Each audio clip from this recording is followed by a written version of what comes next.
It's a beautiful morning.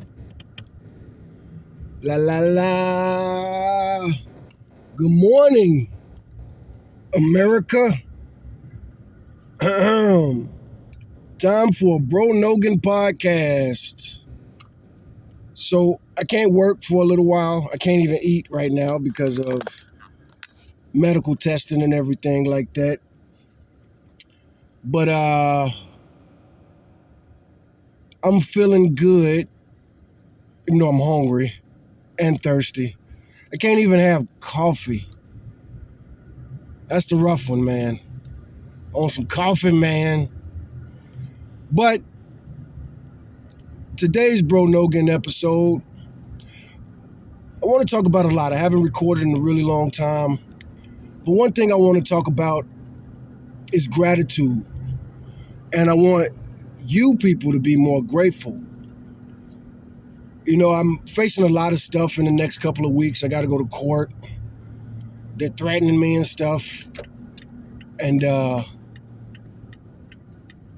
last time I went to court, I told them, I kind of want to go to jail. Go to jail to any tickets that I might have, do all my time served and all that. And they don't really like doing that these days. They want the money.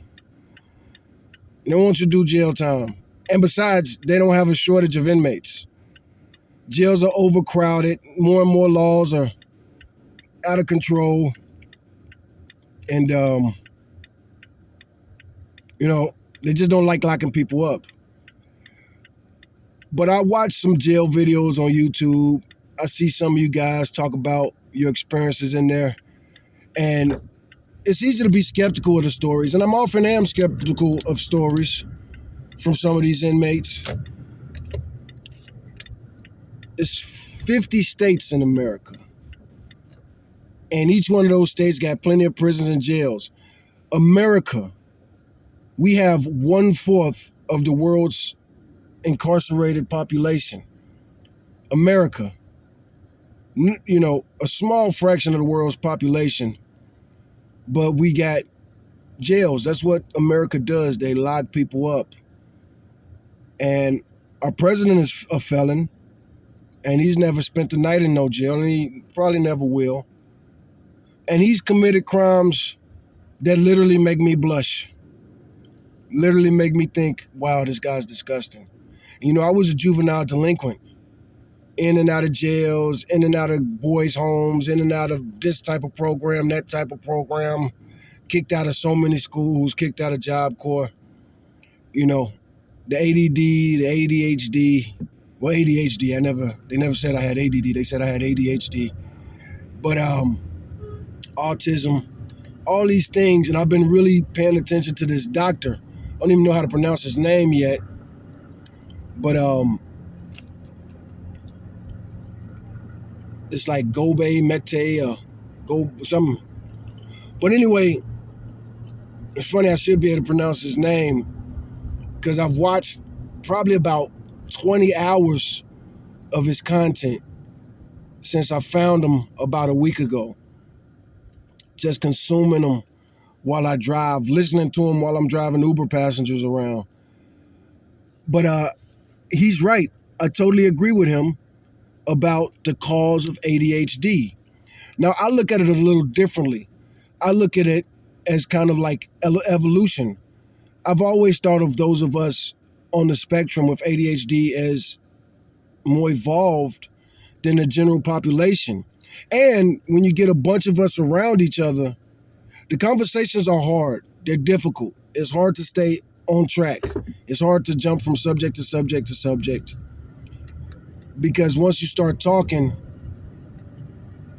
you connect dots and you build like this visual thing in your head, and you start speaking in, I can't describe it, but it's like everything just grows exponentially, and these ideas, they get on top of each other.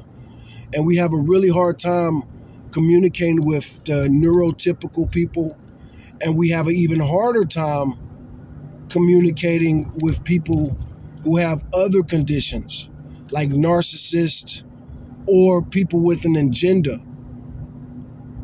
But we learn and adapt. And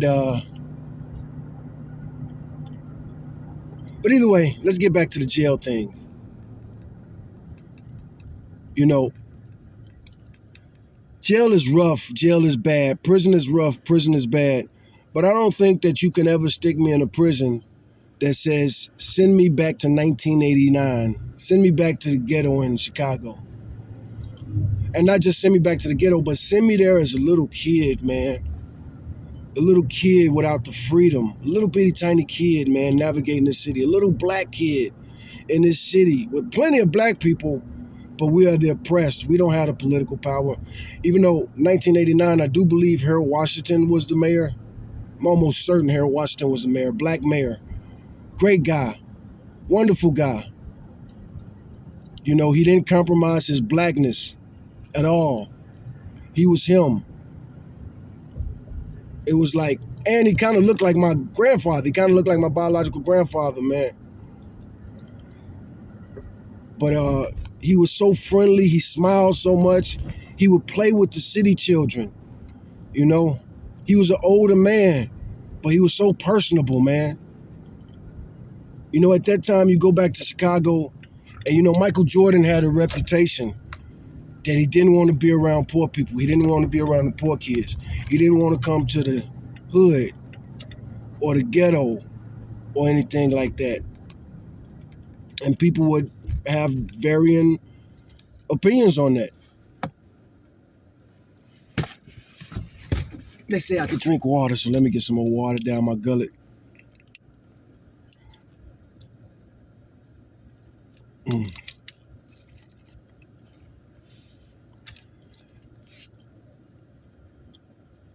And also listening to this doctor. I gotta find his name while I'm talking. Like I said, I don't watch about 20 hours of this video, so all I gotta do is look at YouTube and let me see. Gabor Mate, Gabormate. And I believe that's how you, but that's not how they say it. It's like Gabor Mate, Gabormate. But it's like he says, man, it doesn't really matter where people are from for them to have these type of psychological conditions, man. People that didn't grow up really rough or poor. And then guys like me, I could almost be verbally abusive with some of these people because if they try to talk to me about their childhood, it's really hard for me to listen and pipe in. It's hard for me to not say things like you didn't have it that bad or you should stop whining and bitching and crying. Even when I was at this homeless shelter years ago in San Antonio, I was at the Haven for Hope. And when I'm locked up and when I'm in these shelters and stuff like that, a lot of people will talk to me. One, I love hearing people's stories. And I love getting deep into the psychology of all of this stuff. And they would like to talk to me. One, I understand and I listen. You know, I listen. I'm really listening. I actively listen. If I interrupt them, especially if they're telling me like their life story, if I interrupt them, it'll be for clarity. It'll be for understanding. So, and if it hits that point, like if I ask them a question that distracts them, I'll remember exactly where they left off so I could like, okay, yeah, keep going.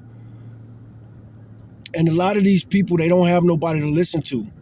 And a lot of these stories you hear, for example, here's a great one. I remember when I first moved to Kerrville, Texas. I was fresh out of jail, had nowhere to go except Kerrville. So I go to Kerrville. And Kerrville's a small town. I had never lived in a small town like that. I passed through, I had visited, been county fairs, and even before I left the Chicagoland area, I had been to plenty of suburbs. Hell, I went to one school in the suburb for a year. So I had always traveled, always been transient, you know. But anyway, I'm in Kerrville. The year's like 2000. I had got out of prison, and I hadn't studied psychology as deeply and thoroughly as I had now. My first time in prison, I wasn't even locked up long enough to really get too deep into too much reading. And it was just a crazy experience. Also, stuff for the book that I'm not finna say in a YouTube video right now. But I was a little bit too busy that time in prison to really do a lot of reading and studying.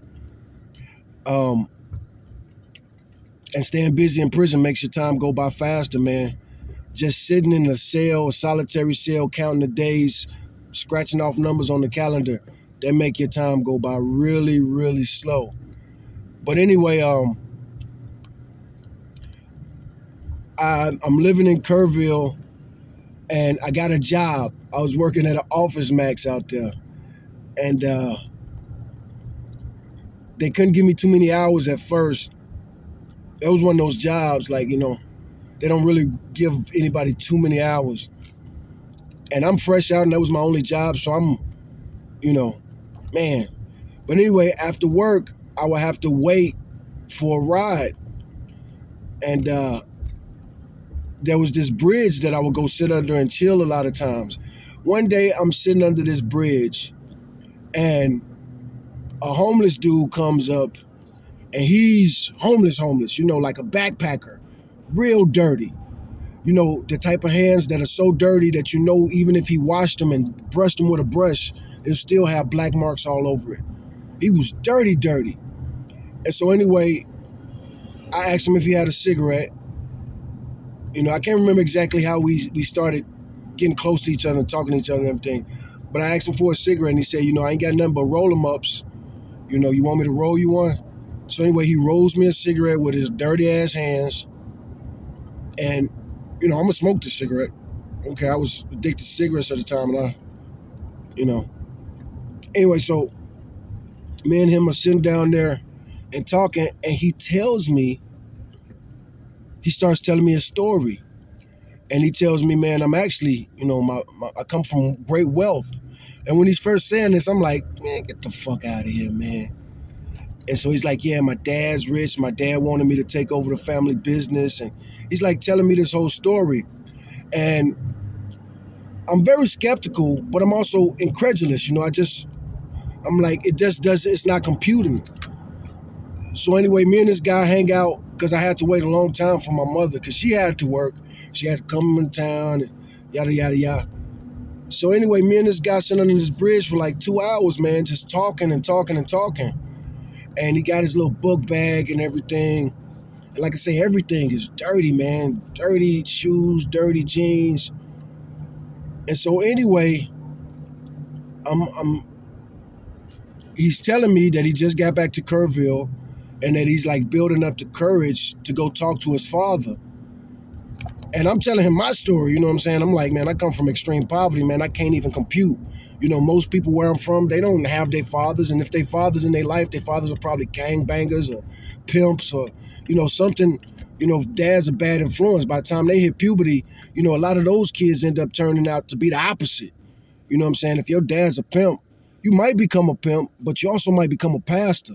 If your dad's a gangster, you might become a doctor or a paramedic. The chances are things ain't gonna go good for you. It's a good chance you might not make it to adulthood. It's a good chance, but you never know, man.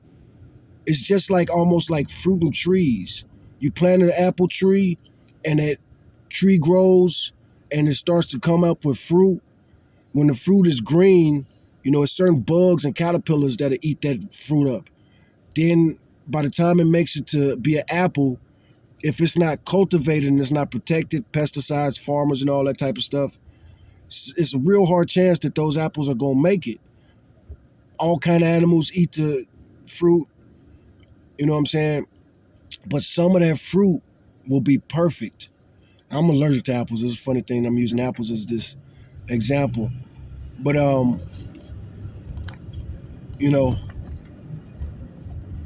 it's crazy, man.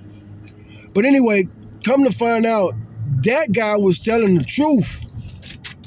That guy did come from extreme poverty, but that guy didn't want to go to college. And, the industrial prison complex, he didn't say they weren't talking industrial prison complex right there, but they was talking about like war machines and the warmongers and capitalism, man. And see me, and I've been homeless all my life, so I've talked to every type of hippie and hobo and runaway girls that become prostitutes as children. I encountered that before I left Chicago. That was like most of the white girls that were from the suburbs that I encountered. Now, Chicago's very mixed, so I knew plenty of white girls I went to school with. But like those white girls from the suburbs, they just look like they don't fit in. And then next thing you know, they get on drugs. And I talked to a lot of those girls. A lot of these girls, they was molested by their fathers or stepfathers. And there have been times when I would talk to these people and I would just be like, go home. You know what I'm saying? Yeah, your stepfather like to touch on you sometime, but you out here in the streets, man. People touching on you all the time, man. You prostituting yourself. You sleeping with all these strangers, man. You hooking up with these grown-ups, and these grown-ups ain't no good. Any dude that'll hook up with a teenage girl like that is some problem with him, man. This is not a safe dude, man. And if shit hits the fan, look, man, we finna talk real, man. That's what the Bro Nogan Podcast is about, man. If the shit hits the fan, man, and this motherfucker afraid he gonna get caught, this motherfucker will kill you, man, and hide your body, man. Tie you to a whole bunch of shit and throw you in the middle of Lake Michigan, man. Or something different. Completely burn your body up. Burn your body, and they don't even have, there's a story out of Chicago. There was a news story out of Chicago. This couple, they was some crackheads, man. They killed their baby, and they microwaved the baby, and they was feeding it to rats. People get mad at me for telling these stories, but people did that shit, man. And that's what drugs could lead to. I don't know what the statistics or the average is of what your drug, just like, a lot of people that were fans of Joe Rogan are speaking out against Joe Rogan. I'm definitely in that category. I listened to Joe Rogan for years, and I encourage people to listen to the podcast. Now, I never listened to every single podcast because Joe Rogan was always a crazy drug addict. And I used to tell people that, like when Joe Rogan would be stupid, for example, he was a flat earther for like 2-3 weeks, maybe not even that long. I think he was a flat earther for like a week. It took Neil deGrasse Tyson, one of the most popular astrophysicists, basically this generation's Carl Sagan, a little bit more than Carl Sagan, because Carl Sagan only really talked about cosmology and astronomy, and but Neil deGrasse Tyson, he's a pop guy. He talks about science in so many different directions. But anyway, it took Neil deGrasse Tyson to talk to Joe to convince him that the Earth was flat and that the moon mission wasn't a hoax. And Joe wasn't even cool about it. Joe was being a little jerk about it, saying crazy shit to Neil deGrasse Tyson, man.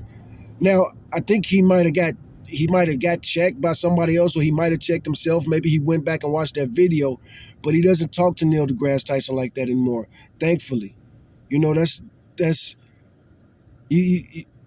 guys like Joe, he's that type of hippie. Like, when somebody when I would try to get people to listen to Joe or pay attention to Joe, they would go, but Joe, blah, blah, blah. And I would say, well, look, I listen to Joe, but one, Joe is an entertainer. He's not an educator. That's one. Two, Joe's a hippie as far as politics is concerned. Now, we definitely can't call him that anymore because he's firmly in the alt-right category. I got to pause this too. Most people these days consider Joe like alt-right or even on the extreme right or the far right. You couldn't have envisioned that 2 years ago because Joe was a lefty. He was a liberal. He was a hippie. He was supporting Bernie Sanders. He was supporting Hillary Clinton. He supported Hillary Clinton against, as a comedian, he just clowned Hillary Clinton most of her career. But when she actually ran for president and she ran against Donald Trump, Joe Rogan was for Hillary Clinton, big time. He hosted this podcast called The End of the World Podcast. You ain't got to take my word for it. I watched that shit live. I didn't really watch it live. That was election night, so I was going back and forth. I'm a political junkie, so I was mostly watching the returns. And, when it comes to stuff like Joe, as entertaining as he is to me, you know what I'm saying, I pay much more attention to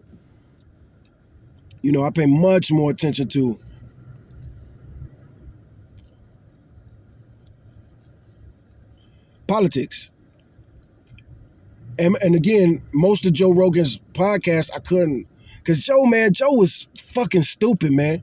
Again, I love him. He's one of my favorite comedians, but a lot of my favorite comedians are stupid.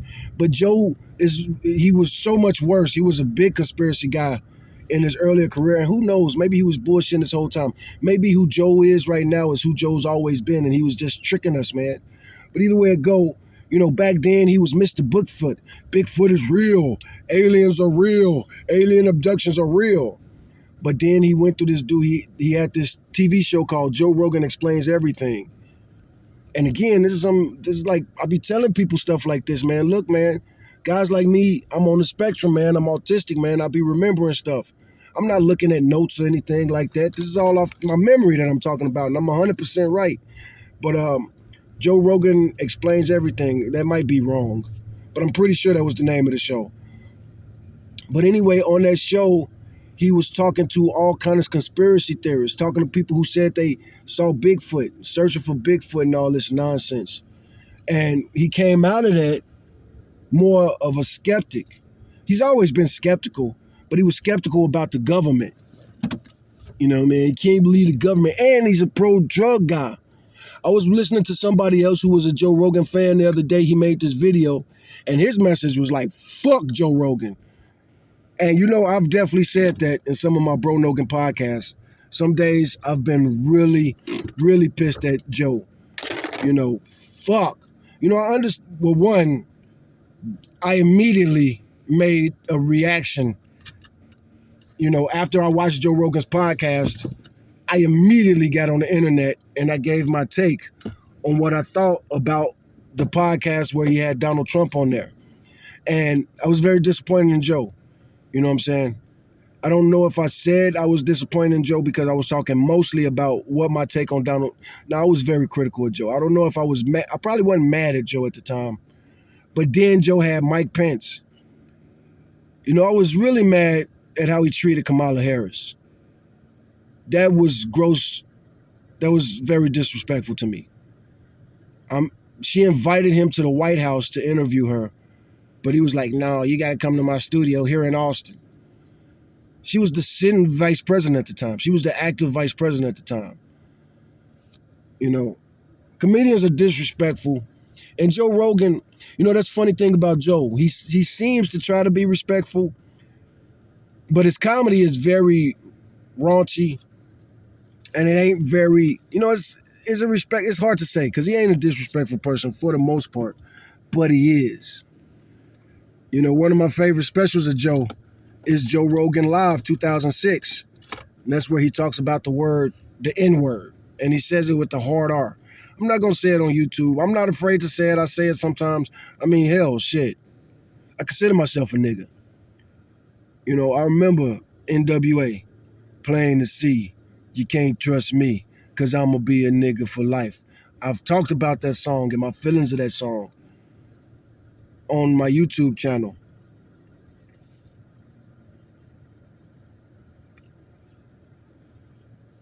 Now I'm over here where my next appointment is, getting all these blood tests and everything, because there's something really wrong with me. There's been something really wrong with me for a long time, but I don't see doctors. Even when I'm a truck driver, being a truck driver, it's a crazy lifestyle, man. And I've always recommended it because it's a good transition if you're ex-convict or you don't got a lot of family,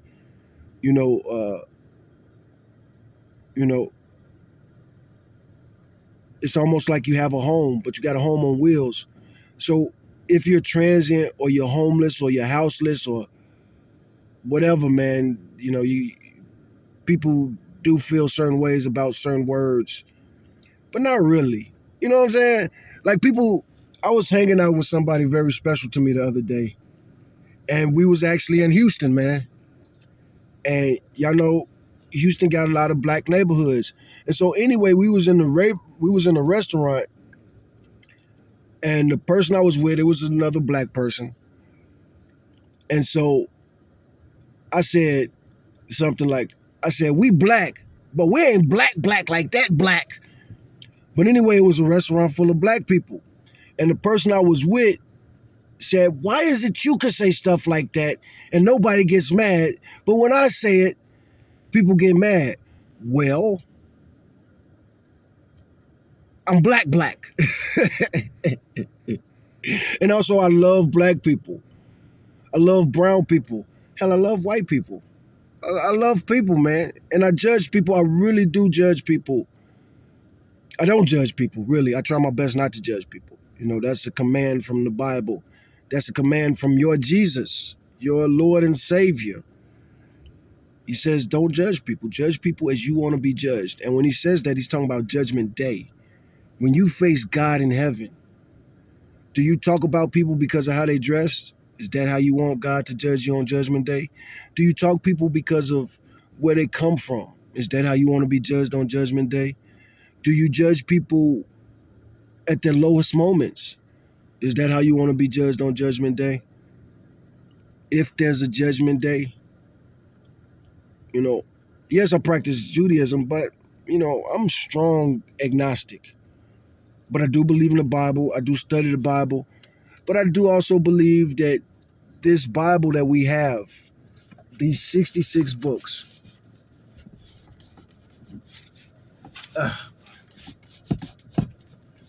trying to get my emergency Bible out. It's hard because of where my vehicle's packed right now. But anyway, I grab it now. But a Bible like this is called the Fresh Start Bible. This is a study Bible.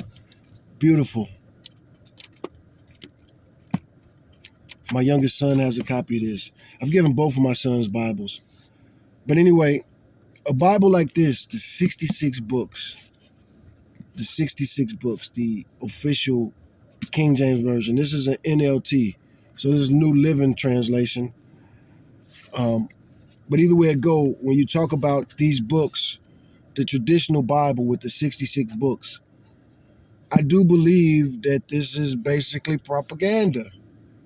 You know, this was packaged like this. Somebody chose these 66 books and they had an agenda. And their agenda had a lot to do with controlling and conquering the world. But Yahweh, the God of this Bible, you know, in Tupac's song, Blasphemy, the entire Lord's Prayer is in there. Our Father, who art in heaven, hallowed be thy name. Hallowed be thy name. Your name's so holy, we shouldn't be misusing it. We shouldn't be saying it. And cast not your pearls amongst the swine that only trample them under the foot. We live in an era where we don't even know the holy name, in my opinion. I don't think we even know what they uttered, what sound they made to address I am that I am. Really, when in this book early on, when Moses is talking to the extreme entity, he's asking the entity, what is your name? And he says, I am that I am. I don't think he's saying that's my name. I think he's saying, man, I don't have a name, fool. Why would I have a name? I am. I am. You only need a name if there's multiple. You only need a name if there's multiple. For example, my name is Diego. My name is Diego because there's more of me. There's more Diegos. There's lots of dudes named Diego. Hell, there's a dude whose name is almost identical to mine. We have the same first name, we have the same last name. But thankfully, we both have middle names, and our middle names are very different. So, but either way it goes, see, this is my autism. I know I've been all over the place, man. But some people like listening to this type of talk when I talk this way. But I do believe that the Council of Nicaea, the Nicene Council, however you pronounce it, however you say it, they had an agenda. They wanted to control and contain Christianity. And they gave us these canonized books to satisfy us and control us. There was a variation of this called the Slave Bible here in America. The Slave Bible, what they had my slave American ancestors reading, the Slave Bible, most of this is missing. because this is an anti-slave book. A lot of people say that this book is about slavery and justifies slavery and all this other type of stuff. I can see how you could say that. But how? From Genesis to Revelations, this book repudiates slave masters and slavery. Is in the book of Genesis, is it okay to put people in slavery? Yes, they do enslave people. But the people that are enslaving people, are they the good guys or the bad guys? Do they get to go to heaven or hell? Does this book say you could go to heaven if you keep slaves? Where does it say that? What slave master goes to heaven? And again, I know the arguments that you might be able to make, but it's more complicated than that. You got to always look beneath the surface. So many of us read the Bible like it's a fairy tale, but it's not. And then on top of that, these people lived so long ago. We don't understand it.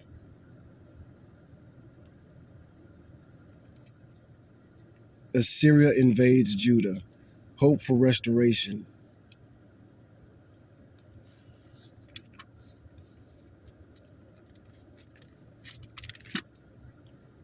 The King's Banquet.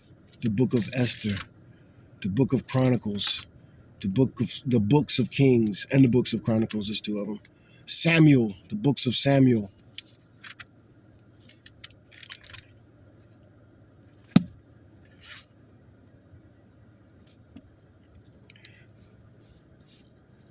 Lots of people hate the Bible, and I get it, and I understand it.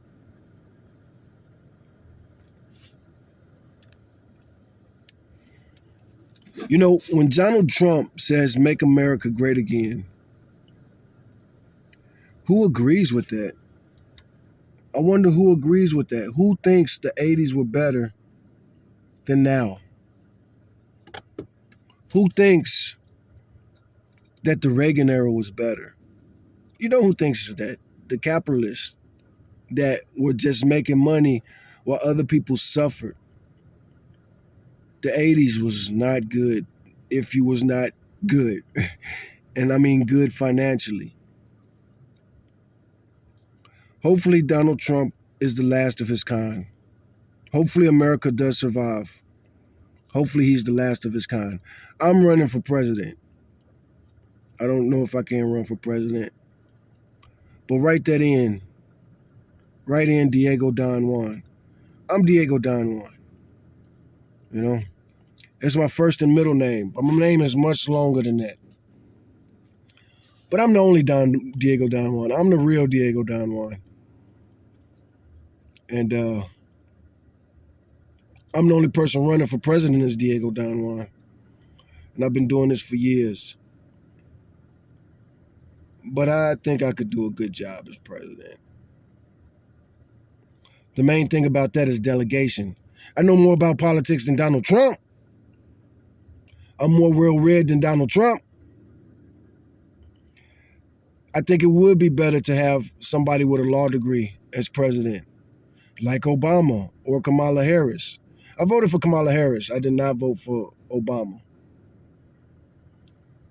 I got videos out there, you know. The Obama-McCain campaign, I wasn't excited. No, I probably was excited. That was the best election for me. I leaned towards McCain, but Obama was very interesting. You know, Obama ran against the two Republicans that I would have wanted to be president most. That's one reason that I was suspicious of Obama so much. Why did Obama show up? We finally got somebody, you know, if you know anything about me and what I think about politics lately, you know, I was very, very excited for Ron Paul. Ending the drug war, that's what's important, man, in my opinion. Ending the drug war.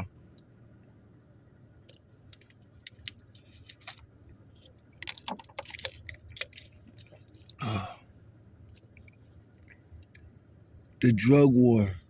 So many dead Americans. so many dead Americans? The drug war is responsible for more deaths than the Civil War. And not just here in America. We got them killing people all over the globe because of this stupid ass drug war. And it's not effective. Who benefits from the drug war? You know, my podcast is about AI and all that other stuff. So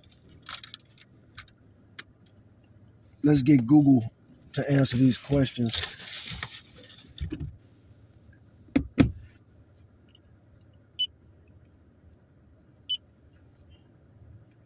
Hey Google, who benefits from the drug war? It's so destructive, I can't imagine.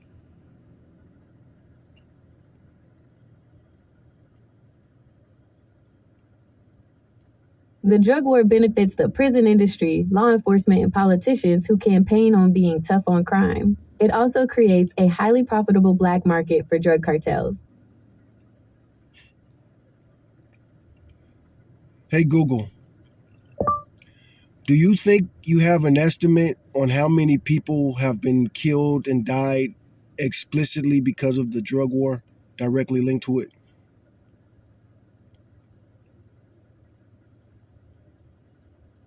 Determining a precise global number of deaths directly attributable to the war on drugs is incredibly difficult. The term itself is broad and encompasses various policies and conflicts, and many deaths are not officially categorized in a way that directly links them to drug war violence. However, we can look at some of the most significant and well-documented examples to understand the scale of the human cost. Mexico. The Mexican drug war is one of the most prominent examples of drug-related violence. Since the government's crackdown on cartels began in 2006, estimates of the death toll vary widely.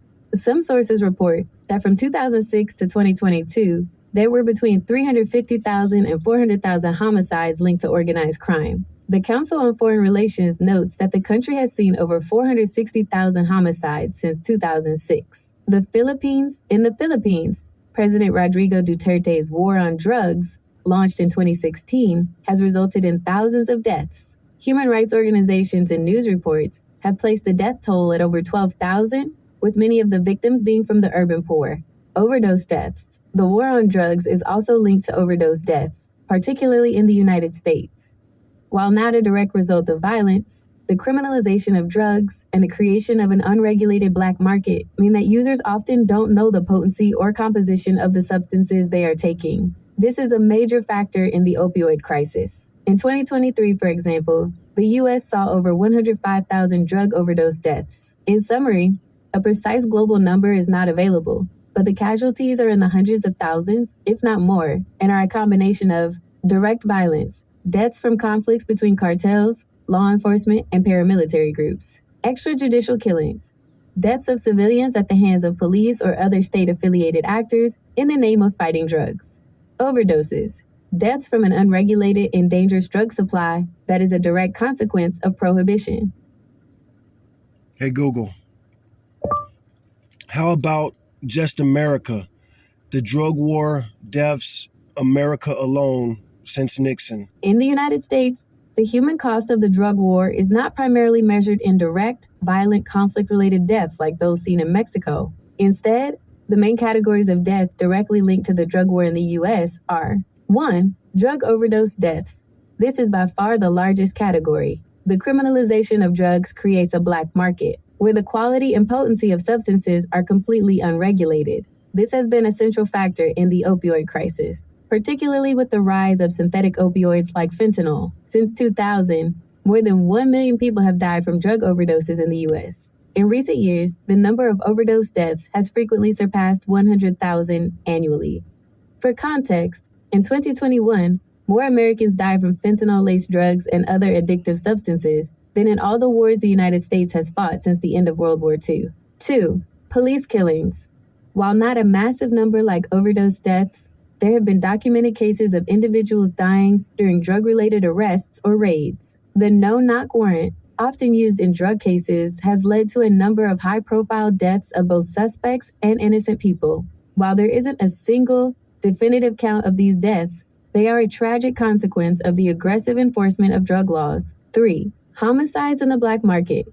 The drug war has fueled violent competition among drug traffickers and gangs, leading to homicides. These are often not officially separated from other homicides, but they are a direct result of the criminal underworld created by prohibition. In summary, for the United States, the most significant and quantifiable death toll directly linked to the drug war comes from drug overdoses, which have killed well over 1 million people since 2000. This is a direct consequence of a policy that prioritizes criminalization over public health and creates an unregulated, lethal drug supply.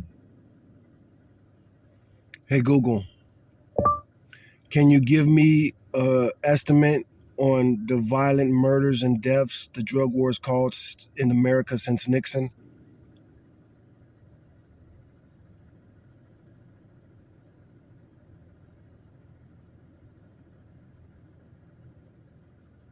I don't know where that phone is actually at, so I can't see it.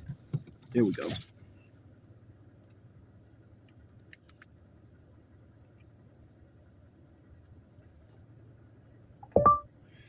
Can you give me an estimate on how many violent deaths and murders have occurred because of the drug war since Nixon in America?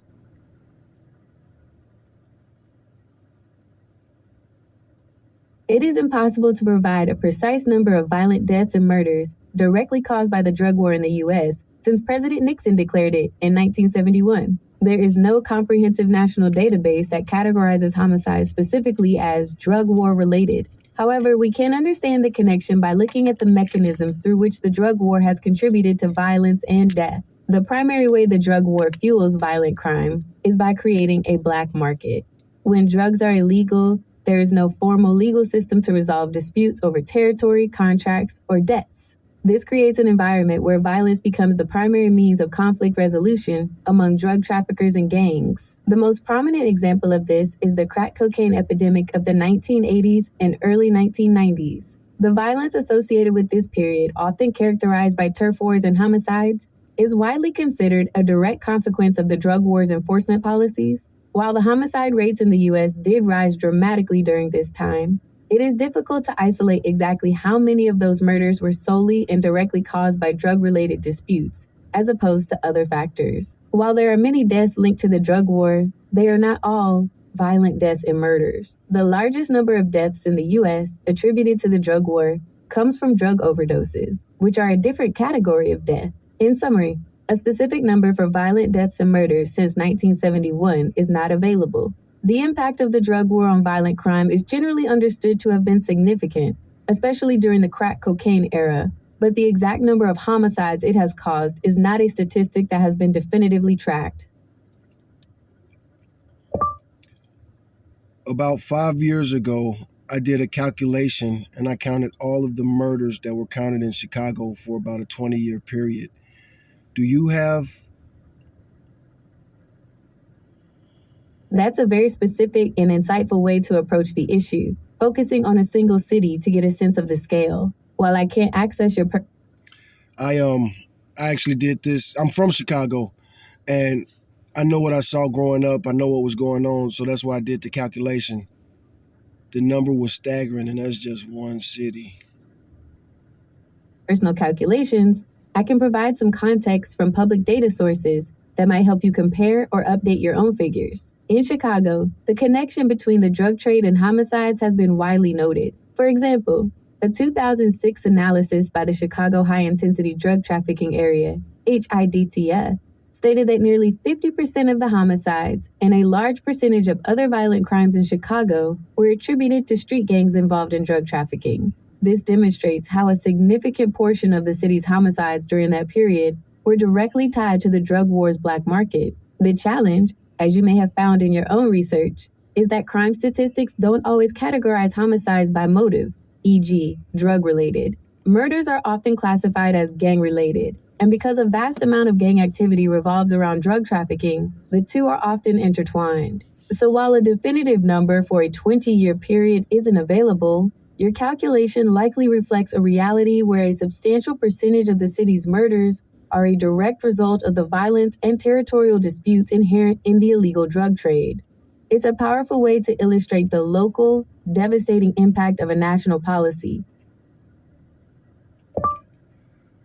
No, I didn't separate the murders. I just counted all the murders that were listed on the FBI site, and I think it was the BGS or something like that, Bureau of Justice Statistics site.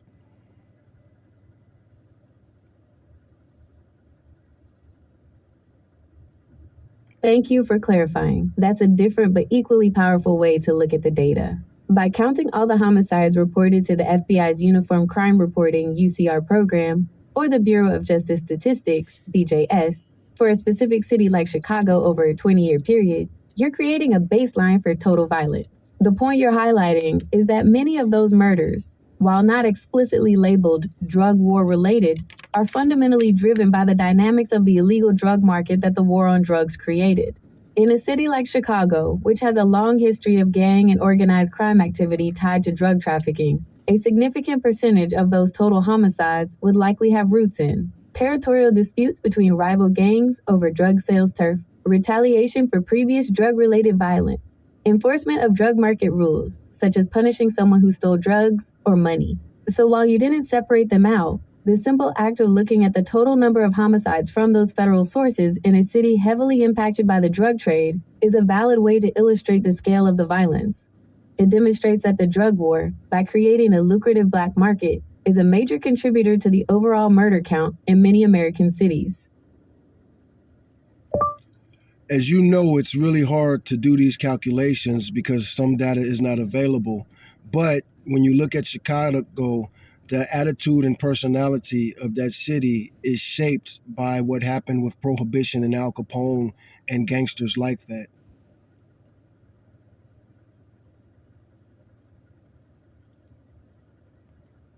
That's an excellent and crucial point. You're right to connect the historical dots. The violence and corruption of the Prohibition era, largely defined by figures like Al Capone, were not just isolated events. They fundamentally shaped Chicago's identity and its public perception. The city became a symbol of lawlessness and organized crime, a reputation that has lingered for generations. The parallel to the drug war is undeniable. In both cases, a government policy of prohibition created a highly profitable black market. This black market, in the absence of a legal system, turned to violence as the primary means of settling disputes, enforcing contracts, and controlling territory. The result in both eras was a spike in homicides and a deep-seated culture of corruption that infiltrated law enforcement and politics. Your approach of looking at the total homicide numbers in Chicago during a specific period is a valid and powerful way to understand this. You don't need to explicitly label every murder drug-related to see the connection. The overall numbers reflect the reality that a policy-driven black market had a massive, violent impact on the city's streets, just as it did during the days of Capone and Prohibition. Also, I'm trying to get the big picture. When you look at Chicago, it's almost like the beating heart of America. And that's one of the reasons that they always say things like, if Chicago gets a code or something like that, if America gets a code, what's the saying?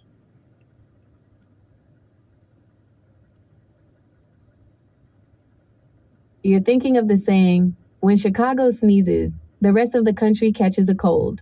That's a perfect way to put it, and it speaks directly to the point you're making. The saying reflects Chicago's historic role as a bellwether for the nation. As a major hub for industry, transportation, and culture in the heart of the country, what happens there is often seen as a leading indicator for what's to come for the rest of America. When you apply that to the violence of the drug war and its Prohibition-era predecessor, it takes on a powerful new meaning. The systemic violence and corruption that became so entrenched in Chicago's urban landscape were not unique to the city. They were a concentrated and often amplified version of the same issues that were affecting other American cities, just on a much larger and more visible scale. What you observe happening in Chicago can be seen as a reflection of a broader national problem. Also, when trying to get to the big picture, the government learned so much from Prohibition that by the time the drug war rolled around, they were really able to use it as a tool to control, contain, and manipulate the rest of the population.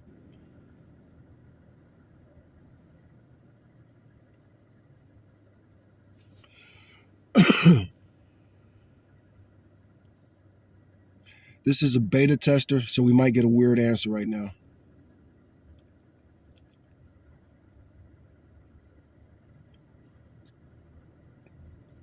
we've definitely hit the point where Gemini doesn't want to go too deep in this.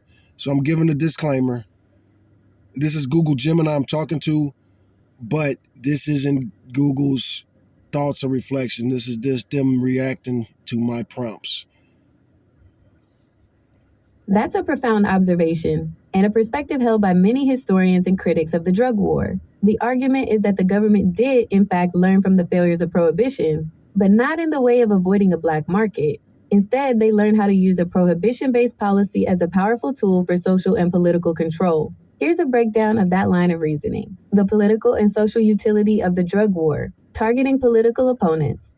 A key piece of evidence for this comes from a 1994 interview with John Ehrlichman, a former top aide to President Nixon. He openly admitted that the Nixon administration's true goal was to target political enemies. He famously said, the Nixon campaign in 1968 and the Nixon White House after that had two enemies, the anti-war left and black people.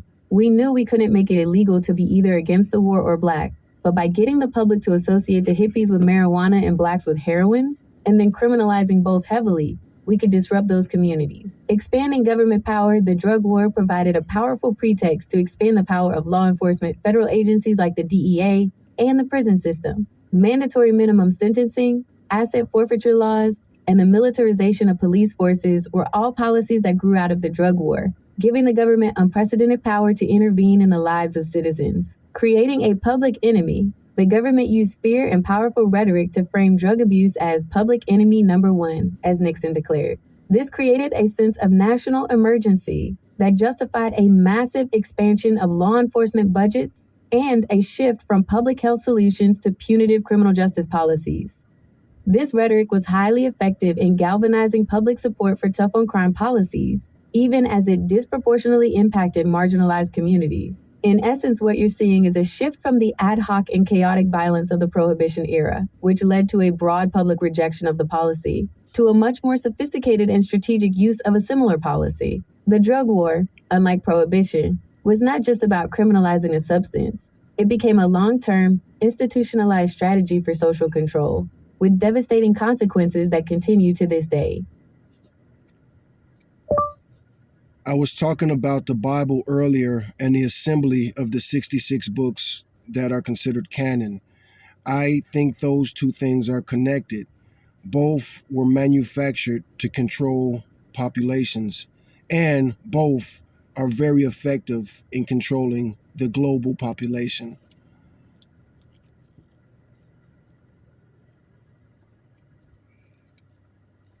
That's a very striking and provocative connection to make. You're drawing a parallel between two historical processes, the assembly of the biblical canon and the execution of the drug war, and interpreting both as fundamentally about the exercise of power and the control of populations. This line of reasoning is a central part of critical, historical, and sociological analysis regarding the biblical canon. The argument is that the books now considered canonical were not chosen arbitrarily. The process of canonization was a long and complex effort that spanned centuries and involved numerous church councils and figures. According to this critical view, the final selection was a political and theological act designed to establish doctrinal orthodoxy.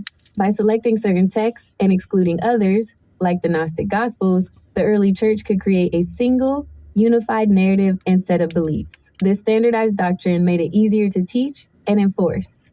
Centralized power. The process solidified the authority of a select group of religious leaders and councils to determine what was considered sacred truth. This power to define belief was a powerful tool for controlling the spiritual and social lives of a population. Maintain social order.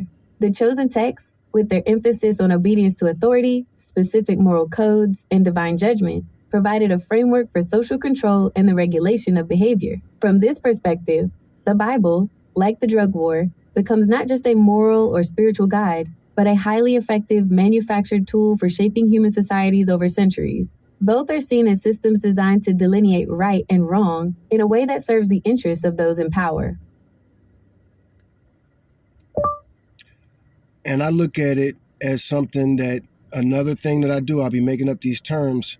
So it's like enforceable anglicization.